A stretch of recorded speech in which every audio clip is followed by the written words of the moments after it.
Good evening my dear friends.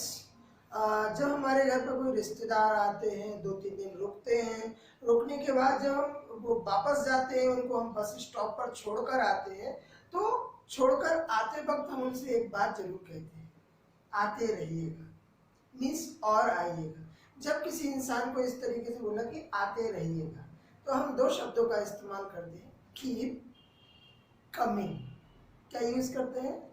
Keep coming. आज से आप भी अगर किसी को बोलना चाहें कि आप आते रहिएगा, तो आप भी इन दो शब्दों का इस्तेमाल करें और उनको जरूर बोलें, कीप कमिंग।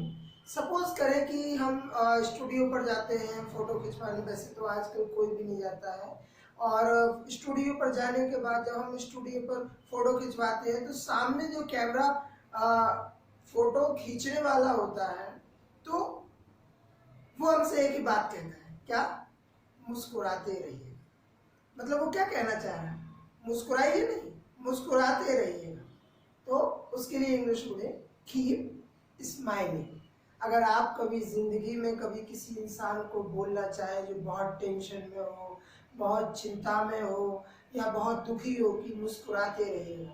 जिंदगी में एक चीज याद रखें दोस्तों, एक मुस्कान एक ऐसी खूबसूरत चीज है जो हजारों चिंताओं को दूर करती है। तो आपको उससे बोलना है कि मुस्कुराते रहिए, तो आप बोल सकते हैं कीप स्माइलिंग। सपोज करें आप किसी फ्रेंड के घर गए, उसका छोटा भाई पढ़ाई कर रहा है, और वो अपना आपको देखते ही वो बैग उठाकर दूसरे रूम में जाने लगता है, और आप बोलना चाहें कि आप पढ़ते रहिएगा। मतलब किसी को ऐसा बोलना है कि आप ऐसा काम करते रहिएगा, लगातार करते रहिएगा, तो आप दो शब्दों का इस्तेमाल करेंगे। सबसे पहले तो यूज करेंगे कीप, और जो काम आप उसके लिए करने के लिए बोल रहे हैं कि लगातार करते रहिए, उस एक्शन में कीप के बाद आईएनजी का यूज करेंगे। अगर उसको बोलना है कि आप पढ़ते रहिएगा, तो उसके लिए बोलेंगे कीप स्टडिंग।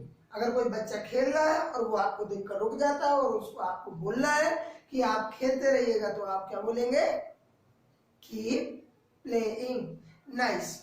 अगर हम किसी वर्ड को यूज करना चाहें, जैसे कि कोई पसंद करने के लिए कोई एक वर्ड है लाइक, वैसे तो बहुत सारे वर्ड्स है लेकिन कॉमन वर्ड में यूज कर रहा हूँ लाइक।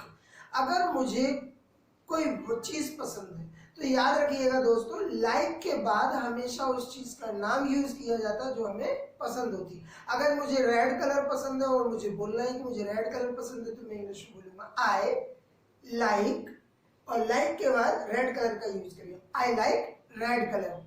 क्या? जी हाँ। अगर मान लीजिए मुझे फ्रूट्स की बात करें, और फ्रूट्स में अगर मुझे मैंगो पसंद है और मुझे बोलना है कि मुझे मैंगो पसंद है, तो मैं बिल्कुल बोलूंगा आई लाइक मैंगो। क्या बोलेंगे? I like mango.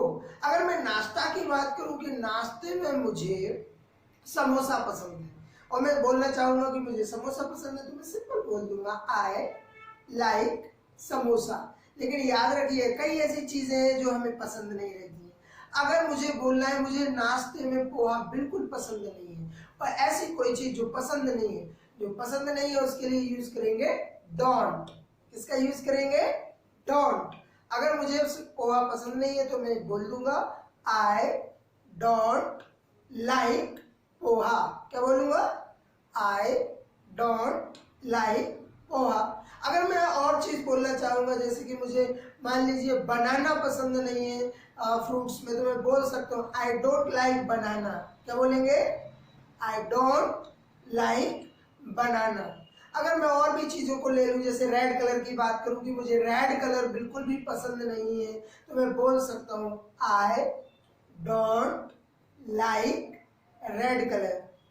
थोड़ा सा ध्यान दीजिएगा यहाँ पर, अगर हम किसी काम को करना पसंद करते हैं, अब यहाँ पर मैं चीजों की बात को हटकर मैं यहाँ काम की बात कर रहा हूँ। अगर किसी काम को करना मुझे पसंद है, तो किसी काम को करना पसंद के लिए यूज करेंगे लाइक टू। इसका यूज करेंगे लाइक टू। अगर मैं पढ़ाई करने की बात करूं कि मुझे पढ़ाई करना बहुत अच्छा लगता है, पढ़ाई करने वाला काम मुझे अच्छा लगता है, तो मैं सिंपल बोलूंगा आई लाइक टू स्टडी। और दोस्तों, एक बहुत ही खास रूल आपको बता रहा हूं, ग्रामर में टू के बाद जब भी आप कभी एक्शन को यूज करें तो एक्शन की हमेशा फर्स्ट फॉर्म का यूज करेंगे। कौन सी फॉर्म का यूज करेंगे? First form. तो टू के बाद हमेशा फर्स्ट फॉर्म का यूज करेंगे। मुझे अगर मान लीजिए सुबह जल्दी उठना अच्छा लगता है, सुबह जल्दी उठने को इंग्लिश में बोलते हैं गेट अप अर्ली। अगर मैं बोलना चाहूँ कि मुझे सुबह जल्दी उठना अच्छा लगता है तो मैं बोलूंगा I like to get up early. क्या बोलूंगा मैं? I like to get up early. दोस्तों कुछ काम ऐसे हैं जो हमें लाइफ में पसंद रहते हैं करना, कुछ काम ऐसे होते हैं जो पसंद नहीं रहते लेकिन मजबूरी में करने होते हैं। जैसे कि किसी से पैसे उधार लेना। पैसा उधार लेना किसी को भी अच्छा नहीं लगता, लेकिन कभी कभी मजबूरी ऐसी हो जाती है तो आपको पैसे या हमें उधार लेने पड़ते हैं। कभी कभी अगर मुझे कोई काम मजबूरी में करना पड़ता है तो मजबूरी के लिए, जो काम मजबूरी में करना होता है उसके लिए यूज करते हैं हैव टू। किसका यूज करते हैं? Have to. जब हम बीमार हो जाते हैं तो डॉक्टर के पास जाते हैं। क्यों जाते हैं? ताकि हमें वो ट्रीटमेंट दे और हम उसका ट्रीटमेंट लेकर ठीक हो जाए। जब डॉक्टर हमें दवाई देता है तो हमें मजबूरी में वो दवाइयाँ खानी पड़ती हैं। दवाई खाने को इंग्लिश में बोलते हैं टेक मेडिसिन। अगर मैं बीमार हूँ, डॉक्टर ने मुझे दवाई लिख दी है कि आप दवाइयाँ खाइए, मुझे मजबूरी में दवाई खाना है, मुझे दवाई खाना बिल्कुल अच्छा नहीं लगता लेकिन मजबूरी में खाना, तो बोलेंगे I have to take medicine. क्या बोलेंगे? I have to take medicine. Okay.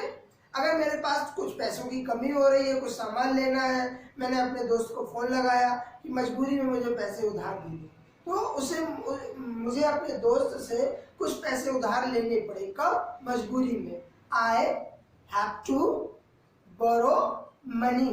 लेकिन दोस्तों ये काम रोज रोज नहीं करते हैं, ये काम कभी कभी करते हैं। कभी कभी को इंग्लिश में बोलते हैं sometimes। क्या बोलते हैं? sometimes। ये छोटी सी दाढ़ी आपको दिख रही होगी, इसको बोलते हैं स्टबल। क्या बोलते हैं? स्टबल। ये दाढ़ी भी बड़ी हो जाती है, धीरे धीरे हमें अच्छी नहीं लगती है, इसको बनाना पड़ता है। दाढ़ी बनाने को इंग्लिश में बोलते हैं शेव द स्टबल। क्या बोलते हैं? शेव द स्टबल।